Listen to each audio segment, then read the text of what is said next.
Bonjour à tous. Alors, aujourd'hui, deuxième partie de la modélisation du bouclier. Cette fois-ci, on va s'atteler à la transformation des objets afin qu'ils puissent être exportés sur 3D Coat ensuite.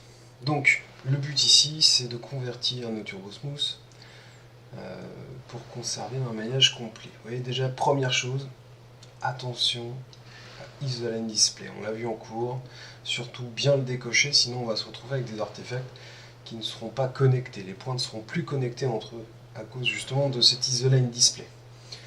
Donc pour chaque partie du bouclier HD, on va convertir en poly, ce qui va faire que le Turbo Smooth va être écrasé entièrement sur l'objet. Le but, ça va être aussi de le faire sur tous les objets et à chaque fois de vérifier l'Isoline Display pour ne pas faire n'importe quoi. Une fois que notre bouclier HD est entièrement converti, on va passer au développé de notre modèle, le poly. Donc pour ça, on va ouvrir l'éditeur de texture. Donc le raccourci, c'est la touche M. Et puis on va mettre dans le canal diffuse un checker. Ce checker, il va nous permettre d'avoir un damier qui va être entièrement, qui va recouvrir entièrement nos objets. Ça va nous permettre de savoir ce qu'on est en train de faire quand on développe un objet. Là, je vous montre la version nodale de l'éditeur de matériaux, qui est exactement la même. On la reverra en cours quoi qu'il arrive, mais voilà, n'hésitez pas à jeter un œil. Si vous préférez la version nodale à la version compacte, n'hésitez pas à l'utiliser, auquel cas, de toute manière, le principe reste le même. C'est simplement un arrangement différent. Par contre, évidemment, je le trouve moins pratique à utiliser quand on n'a pas deux écrans. Donc, si vous êtes limité à un écran, restez peut-être sur la version compacte. Donc là, quand on zoome, on voit quelques artefacts des carrés de notre damier. Et donc, on voit bien que la première version est complètement destroy. Donc, rapidement, on vient cliquer sur Reset Pile. Et puis, c'est ce qu'on va utiliser, hein, le reset pile pour pouvoir développer notre objet facilement. Ici, je sélectionne les premières faces par angle, donc je clique sur l'angle. Là, il est réglé de base sur 15 degrés, ça me permet de sélectionner entièrement les faces planes. Ensuite, je clique, grâce à ça, je clique ensuite sur pile, et puis ça va, le pile mode, hein, je me mets en pile mode et ça va me les développer automatiquement.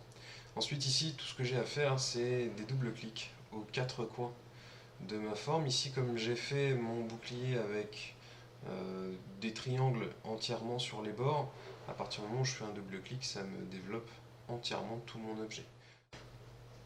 Par contre, attention, quand vous êtes en mode pile, à pas faire n'importe quoi. Par exemple, ici, je suis en mode Edge et je viens, tout en étant avec le pile mode activé, sélectionner tous mes edges. Et là, vous voyez, regardez, il vient me faire partout des coutures. Donc attention, quand le mode pile est activé, une fois que vous avez terminé de faire vos coutures, désactivez-le.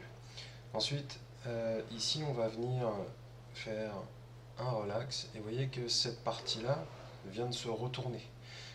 Pourquoi? Parce qu'elle a été développée à l'envers. Donc quand c'est ça, on vient utiliser le mode miroir qui est juste au-dessus pour retourner la forme. Après avoir relaxé, on se rend compte que les coins de nos bordures ont été un peu trop dilatés. Donc ici, l'opération, ça va être de tout réaligner.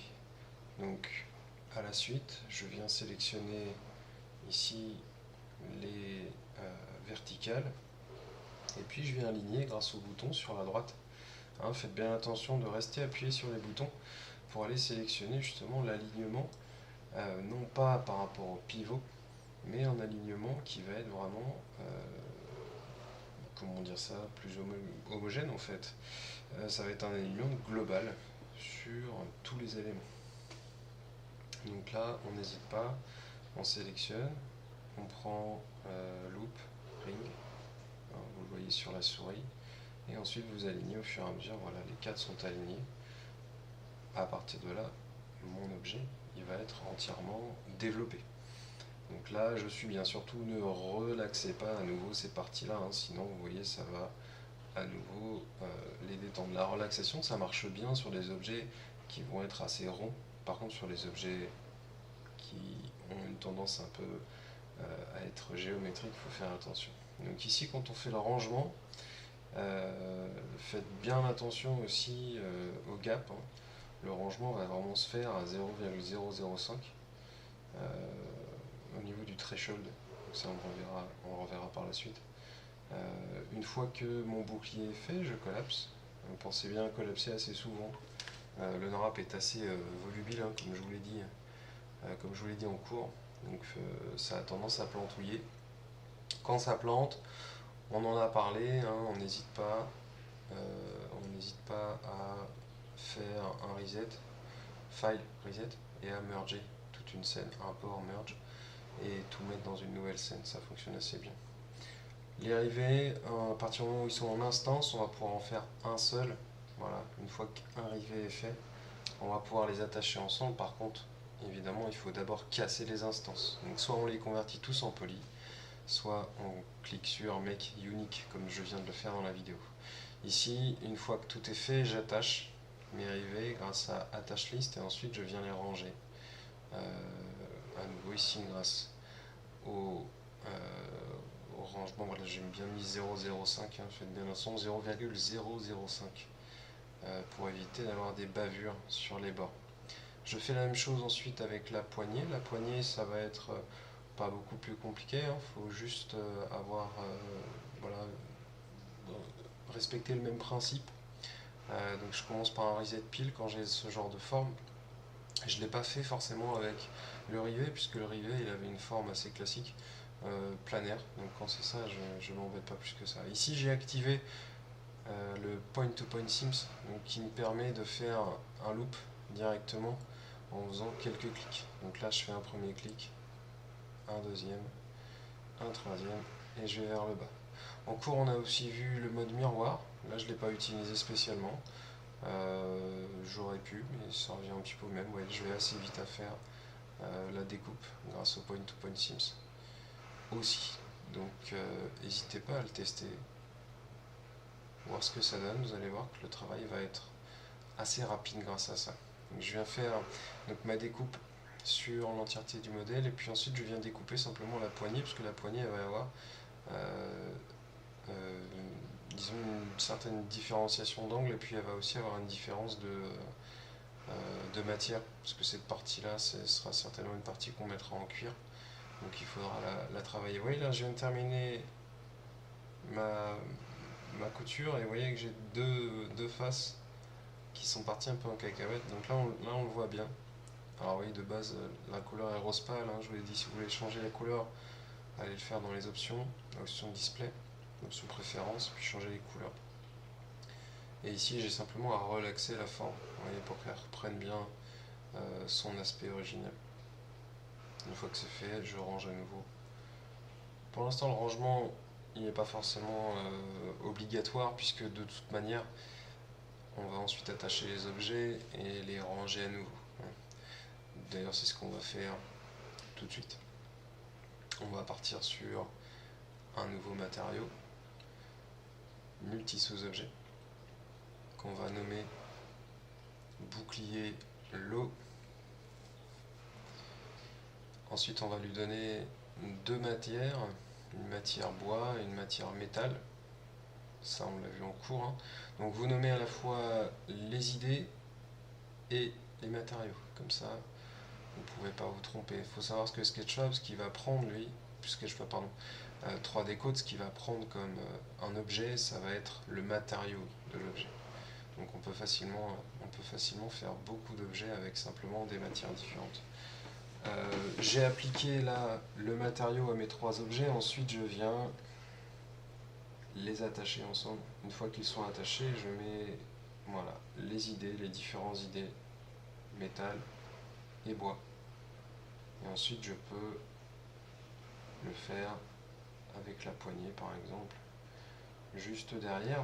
À partir de là, mes idées sont placées, mes objets sont réunis, mon bouclier est nommé, le modèle low poly est terminé. on va passer tout de suite à la partie export. Avant de faire les exports, on n'hésite pas à toujours faire des resetX form. Donc là, je suis parti dans File, Export, Game Exporter. Le Game Exporter va automatiquement exporter du FBX.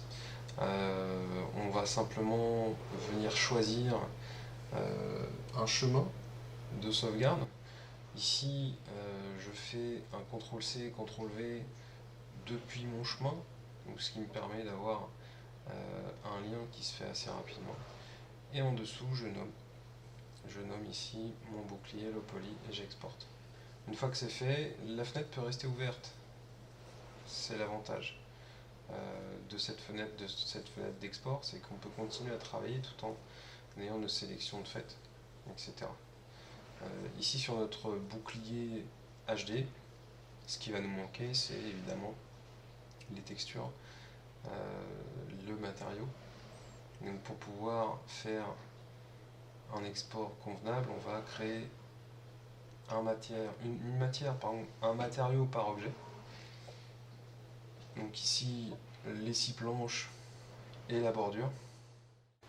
J'ai 10 objets, donc je vais me retrouver bien évidemment avec 10 matériaux. Donc ici, j'ai accéléré un petit peu, je crée mes 10 matériaux nommés avec la même nomenclature que mes objets. Je peux changer les couleurs, mais de toute manière, vous allez voir qu'à partir du moment où on va attacher les objets ensemble, il va nous créer un multi-sous-objet avec toutes les matières que l'on vient nous de créer.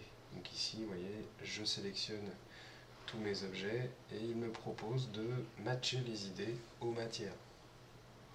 Donc là, vous voyez qu'on se retrouve avec du blanc dans les coins. Donc ça veut dire que les matériaux sont bien attribués à l'objet sélectionné dans la scène. Ici, on se retrouve avec nos 10 matériaux réunis en un seul multi-sous-objet. Donc c'est la même chose qu'on a fait en fait avec le modèle low poly, sauf que cette fois-ci, le logiciel va le faire de manière automatique.